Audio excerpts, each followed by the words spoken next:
నాకు ఒక డౌట్ ఉంది. ఇక్కడ రిజర్వేషన్స్ అనే ఉంది కదా, రిజర్వేషన్స్ అనేటివి ఉన్నాయి. ఫ్రెండ్షిప్ కి, లవ్ మ్యారేజెస్ కి క్యాస్ట్ ఫీలింగ్ లేని, చదువుకునేటప్పుడు జాబ్స్ వచ్చేటప్పుడు రిజర్వేషన్స్ అంటున్నారు.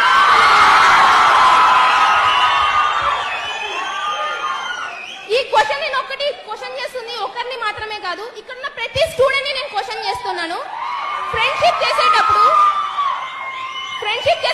నో క్యాస్ట్ అన్నారు, లవ్ చేసేటప్పుడు నో క్యాస్ట్ అన్నారు, లవ్ మ్యారేజ్ చేసేసుకున్నప్పుడు ఫ్రెండ్స్ ఉన్నారా మాకు క్యాస్ట్ ఫీలింగ్ లేదు అన్నారు.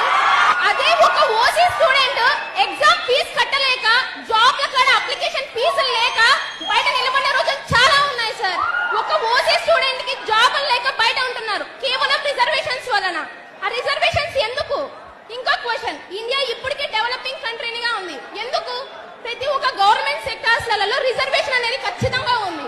ఓసీ స్టూడెంట్స్ కి 1000 రూపీస్ అప్లికేషన్ ఫీ ఉంటాయి కదా, అదర్ క్యాస్ట్ వాళ్ళకి 250-300 రూపీస్ ఉంది. ఏ ఓసీల పేదవాళ్ళు లేరా? మేము కొన్ని బ్యాక్వర్డ్ ఎకనామీ, మాకు రైట్స్ ఉన్నాయి గవర్నమెంట్ జాబ్స్ తెచ్చుకోనికి, కానీ మాకు ఎందుకు ఇవ్వడం లేదు? గవర్నమెంట్ సెక్టార్స్ లో ఒక సెక్టార్ ని గన చూసుకుంటే గన ఆల్మోస్ట్ అందరూ ఓసీ కన్నా మిగతా క్యాస్ట్ వాళ్ళే ఉన్నాయి. క్యాస్ట్ ఫీలింగ్ గురించి నేను మాట్లాడడం లేదు సార్. ఇక్కడ నేను క్వశ్చన్ చేస్తుంది ఏంటంటే, ఒకప్పుడు అంబేద్కర్ చేశారు, ఎందుకు ఒక